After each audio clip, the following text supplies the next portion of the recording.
and we are going to start with a very very common, very important as well as very basic concept of end games, which is rook end game, right? Now before I start, मैं आप लोगों को ये बताना चाहूंगा कि rook end game काफी times बहुत कॉम्प्लेक्स भी होता है, राइट? काफी टाइम्स बहुत इजी भी होता है, राइट? ये सबको डेफिनेटली आना चाहिए। इनफैक्ट आई थिंक ये सबको आता है, टू सर्टेन एक्सटेंट डेफिनेटली आता है, but in fact I also believe कि आपके chess.com या लीचेस का जो रेटिंग है उसके साथ आपको रूक एंड गेम कितना आता है या फिर कोई भी एंड गेम कितना आता है उसका एक डायरेक्ट कोरिलेशन है, राइट? Which basically means कि in this particular video, if you are able to concentrate properly, if you are able to grasp all the concepts, right, and if you are able to implement in your game, right, तो उससे आपका rating definitely positively impact हो सकता है, is what I think, right? So ये particular video को बहुत अच्छे से देखना। To start with, this is one typical rook ending वाला situation है, ठीक है? ये एक हाइपोथेटिकल सिचुएशन है, आपको कुछ कॉन्सेप्ट सिखाने के लिए मैं ये सिचुएशन बनाया है। जनरली ऐसे नहीं होता है, राइट? मतलब इतना सिमेट्रिक, ठीक है, ऐसे सिचुएशंस जनरली नहीं आता है बोर्ड पे, but still we are going to look at this particular situation to understand कि ऐसे सिचुएशन से आपको रूक एंड गेम कैसे खेलना है, and then you can implement this particular concepts. Let's assume in this particular position, like the start of the game, it is white to play, ठीक है? तो सबसे पहले इधर व्हाइट को क्या करना चाहिए? बहुत लोगों को ऐसा लगता है कि अरे पॉन है, चलो पॉन पुश करते हैं एंड गेम में। ऐसा आपको बिल्कुल नहीं करना है, right? So this kind of moves right now are absolutely bad moves, ठीक है? आपको सबसे पहले पॉन पुश से एंड गेम स्टार्ट नहीं करना चाहिए। दैट इज लाइक वो बिगिनर लेवल है, अभी आप इंटरमीडिएट लेवल पे हो, राइट? आगे आपको एडवांस लेवल पे जाना है, ठीक है? रेटिंग सबकी बढ़ाने हैं, आपको ऐसे मतलब पॉन पुश करके नहीं खेलना है, ठीक है? The first move that you should play in this particular situation is, in my opinion, rook to c1, right? अभी rook d1, rook e1 भी आप खेल सकते हो, right? rook c1 क्यों? इसके पीछे दो reasons है। पहले बात तो आप याद करो, before we get into end game के concepts, right? आप याद करो middle game के एक concept जो मैंने आपको बताया था, एक I think एक video, एक concept मैंने discuss किया था, right? Which is back rank issues, right? back rank issues में आपको क्या होता है? अगर opponent के pawn के structure ऐसा है, मतलब उसके किंग के पास ब्रीदिंग स्पेस नहीं है। अगर उसके किंग के पास ब्रीदिंग स्पेस नहीं है, राइट, इसका मतलब ये रुक जो है, ये रुक अभी 8th फाइल से मूव नहीं कर सकता कहीं पे, राइट? और आपको, मैंने वो मॉड्यूल पे भी बोला था एंड अभी भी बोल रहा हूं, आपको ये सिचुएशन का डेफिनेटली बहुत ज्यादा फायदा उठाना चाहिए, राइट? आपको उसके रुक को पैरालाइज करना है जितना हो सकता है, and this is a fantastic opportunity to do it, because अभी रुक c1 खेलने के बाद अगर वो मान लेते हैं कि ऐसे रुक इधर लेके आता है, ठीक है, तो then even then you do not have to देखो आपका खुद का भी बैक रैंक इश्यूज है, राइट? तो that is why you have to be also careful कि आप अगर ऐसे रुक c7 या फिर रुक कहीं पे ऊपर लिफ्ट कर दोगे तो आपको चेकमेट हो जाओ, ठीक है? So that is definitely there, ठीक है? तो आपका भी बैक रैंक इश्यूज है, बट द थिंग इज कि अगर वो रुक कभी लिफ्ट करता है without moving any of the pawn cover here, तो वो चेकमेट हो जाएगा, right? So that is why you need to, the move rook c1 actually has multiple purposes, right? तो एक पर्पस हमने डिस्कस कर लिया, to aim for rook c8 checkmate। एक और पर्पस है कि रुक को मेरे को एक ओपन फाइल में रखना है। in rook end games my rook has to play a very important role, right? in the next move what I would want to do is bring the rook to the 7th rank। now आप ये पूछ सकते हो, sir 7th rank क्यों, right? मैं 3rd rank पे put करना चाहता हूँ, 4th रैंक पे पुट करना चाहता हूँ, 5th रैंक पे पुट करना चाहता हूँ, right? Why on the 7th rank, right? And black भी वही ट्राई करेगा। So what is this obsession of putting rooks on the 7th rank in a rook end game? The reason is कि ये रुक एक बार अगर इधर जाएगा, सो आपको क्या करना है, आप अगर लॉजिकली भी सोचते हो, ठीक है, आपके पास भी रुक है, आपके ओपोनेंट के पास भी रुक है, सबके पास पॉन्स है, बराबर पॉन्स है, तो what is the core strategy of rook end games? The core strategy of rook end games is, आप ये रुक को यूज करके ये किंग को कट करोगे, ये किंग को, आपके किंग को लेके आओगे। अगर आपके ओपोनेंट कट नहीं करता है आपके किंग को, आपके किंग को लेके आओगे, ये पॉन्स खत्म कर दोगे, ऐसे जो फ्लैंक पॉन्स है। ये वाला पॉन्स की बात मैं इसीलिए नहीं कर रहा हूं क्योंकि इधर किंग है, राइट? इधर आपको प्रमोट करने में थोड़ी सी दिक्कत होगी, ठीक है? आप एक काम करो, ये किंग को इस तरफ लेके आओ, ठीक है? ये दोनों पॉन को उड़ा दो या फिर एक पॉन को उड़ा दो, ठीक है? उड़ा के इधर आगे पुश करते रहो, इधर से एक पासर बनाओ, ठीक है? और ये किंग और एक एडिशनल पॉन या दो एडिशनल पॉन जो है उसको क्वीन करो, क्योंकि आपके ओपोनेंट के रुक, जस्ट अकेला रुक आपके किंग और एक पॉन या किंग और दो पॉन के साथ मतलब उतना अच्छे से उनको डिफेंड नहीं कर पाएगा। This is the core theory. मैं और एक बार रिपीट करता हूं आपके लिए, एंड आपको in general most of the रुक एंड गेम्स में आपकी स्ट्रेटेजी यही होना चाहिए, ठीक है। और एक बार रिपीट कर रहा हूं, रुक लेके आपको आपके किंग को कट करना है, ओपोनेंट के किंग को कट करना है, आपके खुद के किंग को कट नहीं होने देना है, ठीक है। आपके खुद के किंग को सेंट्रलाइज करना है, एंड इधर से एक पॉन मतलब पासवर्ड जनरेट करके गेम को जीतना है, राइट। तो ये हो गया और एक प्लान, तो कि एक ओपन फाइल में रखना है और फिर उसको आगे ऊपर 7th रैंक पे डालना है, सो दैट ओपोनेंट के किंग कट ऑफ हो जाए, ओपोनेंट के किंग सेंट्रलाइज ना हो पाए, राइट। ओपोनेंट के किंग बस ये 8th रैंक पे ही घूमते रहे, राइट। एंड जब भी वो 8th रैंक पे घूमते घूमते हमारे रुक के पास आ जाएगा, हम दूसरे फ्लैंक में रुक को शिफ्ट करा देंगे, ठीक है। और फिर ये बेचारा घूमता ही रहेगा, ठीक है, 8 वाला जो रैंक है उसमें, एंड तब तक हमारे किंग इधर आगे लेके आ जाएंगे। तो अभी आप बोल सकते हो सर ठीक है, मतलब why not putting it in the D file और ई फाइल, उसमें भी आप जितने भी कंडीशंस बोल रहे हो, D7 वाला स्क्वायर, E7 वाला स्क्वायर जो है वो भी फिर भी तो हम जा सकते थे, राइट, उधर। नाउ द पॉइंट इज कि अगर मैं इसलिए सी फाइल चूज किया क्योंकि ब्लैक क्या करेगा, या तो किंग F8 या किंग F7 खेल के वो किंग को सेंट्रलाइज जितना बोर्ड के सेंटर पे है उधर तक किंग को एक्टिवेट करेगा, किंग को सेंटर तक लेके आने का कोशिश करेगा। मैं जितना सेंटर के आसपास रखूंगा मेरे रुक को, and this is a very important concept, her position पे ये चीज याद रखना, मैं जितना सेंटर के फाइल्स पे रुक को रखने का कोशिश करूंगा इन द एंड गेम, उतना जल्दी ओपोनेंट का किंग जो है वो मेरे रुक को अटैक कर लेगा, ठीक है। और मेरे को एक मूव वेस्ट करना पड़ेगा मेरे रुक को कोई फ्लैंक पे लेके जाने के लिए। इससे अच्छा है कि आप ए फाइल, एच फाइल ऐसे फाइल्स पकड़ो, ठीक है। अगर आपके पास फ्री ए फाइल, एच फाइल है, बहुत ही बढ़िया है, आप वैसे फाइल्स पकड़ो एंड वैसे 7th रैंक में जो है उसमें लेके रखो रुक को, सो दैट आपके ओपोनेंट के किंग को आपके रुक को चेस करने में दिक्कत हो, ठीक है। कुल, तो ये रुक C1 हो गया। तो ब्लैक के लिए बेस्ट मूव रुक D8 है। आई थिंक आपको समझ में आ रहा है क्यों, क्योंकि अभी रुक C7 नहीं खेला जा सकता, रुक D1 चेकमेट है। Now another very important concept here, one second, ठीक है, कि अभी 7th रैंक पे कोई जा नहीं सकता एंड इधर बैक रैंक इश्यूज है। ये भी मैंने शायद एक पर्टिकुलर वीडियो पे या एक वेबिनार पे मैंने बताया था ये कॉन्सेप्ट जो है, ठीक है, कि ऐसे सिचुएशंस पे आपको बैक रैंक से प्रेशर रिलीव करने के लिए H3 बिल्कुल नहीं खेलना है, ठीक है। क्यों नहीं खेलना है H3?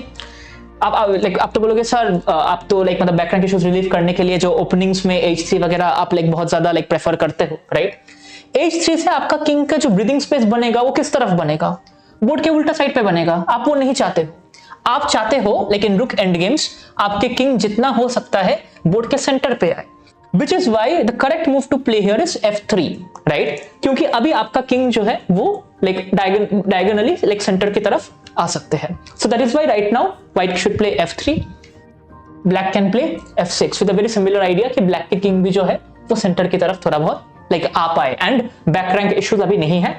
Now you can start playing rook to C7, attacking this particular pawn, right? And then इधर से या तो वो डिफेंड करेगा, अगर मान लेता है कि वो रुक B8 खेल के डिफेंड करते हैं, right? In this particular situation उसको लगता है, आपके ओपोनेंट को लगता है कि पॉन्स लूज हो जाएगा, which is also correct, क्योंकि अभी इधर technically the correct move that you for black can be rook C7। इधर रुक एंड गेम्स जो है वो काफी कॉम्प्लेक्स है, right? Rook C7 is actually not it seems like the correct move, but it's actually not, क्योंकि इधर पहले चेक आएगा, किंग F2 आएंगे, फिर रुक D2 चेक आएगा। अभी इधर भी नोटिस करो आप, बहुत इंपॉर्टेंट चीज, ठीक है, and these are certain things that you should keep in mind. ऐसे सिचुएशन पे किंग डायरेक्टली इधर नहीं आ सकता, राइट, बिकॉज ये पॉन हैंगिंग हो जाएगा। देयर इज अ लिमिट, आप max to max rook end games में, and that is also when played with an absolute precision, you can afford to be 1 pawn down and still draw the game. This is not recommended by the way, ठीक है। मैं चाहता हूं कि आप जो rook end games खेलो उसमें equal Pond's रहे, बट अगर आपका एक पॉन डाउन भी हो, बहुत ज्यादा घबराना नहीं है। आपको बहुत प्रिसाइसली अगर आप खेलते हो उधर से, तब भी वो ड्रॉ हो सकते हैं, right. King Rook and 1 pawn versus King Rook can be a draw, right? In many situations it can be a draw, ठीक है, but आपको बहुत केयरफुली खेलना पड़ेगा।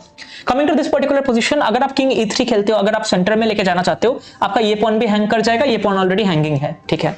Which is why in this particular position आपको जल्दबाजी करके किंग को डेवलप नहीं करना है। Rather it might make sense कि आप पहले Rook C2 Khelo, to prevent any रूक d2 kind of attacks, right. फिर आप आगे जाके किंग f2, फिर किंग e3 खेलो।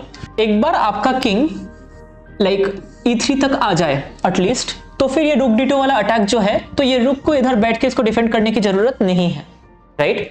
तो किंग को सेंट्रलाइज करो, रुक से ये वाला रूक d2 वाला जो थ्रेट है उसको न्यूट्रलाइज करो, एंड उसके बाद आप खुद के रुक को 7th रैंक पे लेके आओ।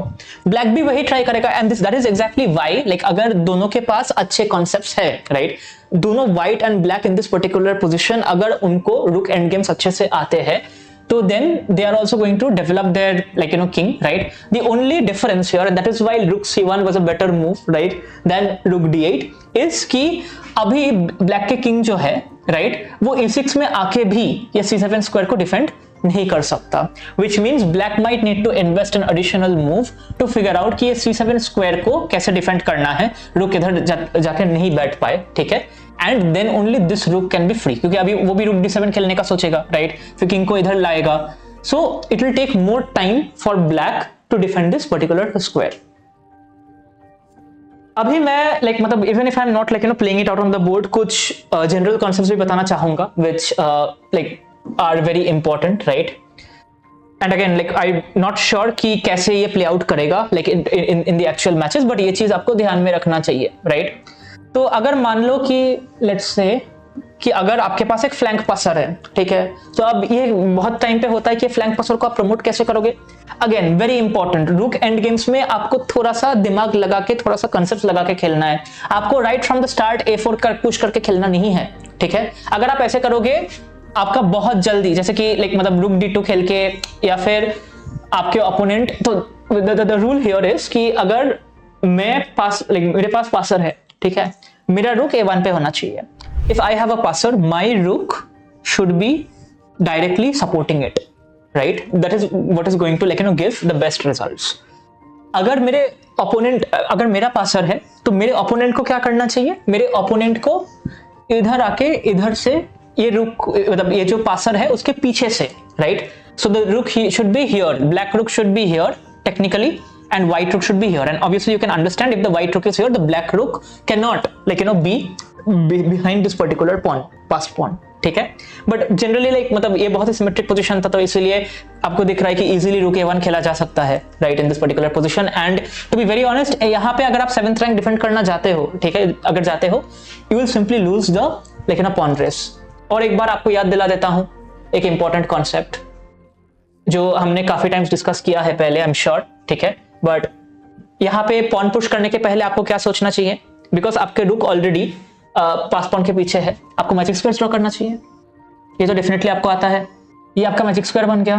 क्या ये किंग है मैजिक स्क्वायर के आसपास? नहीं है, ठीक है, जिसका मतलब ये हुआ कि अभी आप बेफिक्र पॉन पुश कर सकते हो। तभी आप बोलोगे सर मान लेते हैं कि पॉन पुश किया मैंने, रुक इधर आया, पॉन पुश किया, रुक इधर आया, अब मैं क्या करूं? अब तो मैं ये पॉन को आगे पुश नहीं कर सकता, ठीक है। सेंट्रलाइज द किंग, किंग को लेके आओ, किंग को लेके आओ, किंग को लेके आओ, ठीक है, इधर तक हो गया। अभी क्या है कि अभी हम ये देख रहे हैं कि मैंने फुल फोर्स में मेरे किंग को लेके आया, ठीक है, बट इवन आफ्टर दैट मेरे को ऐसा लग रहा है कि ये वाला जो पॉन है, ठीक है, तो वो ये वाला pawn at the end of the day capture हो सकता है। तो what I will start looking at in this particular position is tips and tricks, ठीक है। कैसे टिप्स एंड ट्रिक्स? मैं ये खेलूंगा, ठीक है, तो अभी ऑब्वियसली वो इधर आएगा, ठीक है। अभी आपको और एक मिडिल गेम का जो कॉन्सेप्ट है स्क्यूअर, वो आपको इधर यूज करना है। कैसे? अभी आप देखो कि मान लेते हैं in this particular position, if try to imagine this, अगर उसको ये पॉन कैप्चर करना है, राइट, उसका किंग कहां पे होगा? Think about it for 1 minute and tell me this, right. Black king कहां पे होगा after this pawn is captured completely? a6 square पे, right, because this king cannot capture this pawn as long as this rook is here. तो king इधर आएगा, ये रुक फिर ये पॉन को कैप्चर करेगा, ये रुक ये पॉन इसको कैप्चर करेगा, and then this king would be here. Now notice carefully, right, and again I am not saying कि this is going to be decisive, इस पे बहुत ज्यादा कैलकुलेशन की जरूरत है, but right, and that is what we will learn in pawn end games also, कि कैसे कैलकुलेट करते हैं ऐसी सिचुएशंस पे। But the point here is कि आप ये रुक को इधर ला सकते हो इन द नेक्स्ट मूव। अगर वो ये कैप्चर करता है ये पॉन को, So then you can directly give a check here.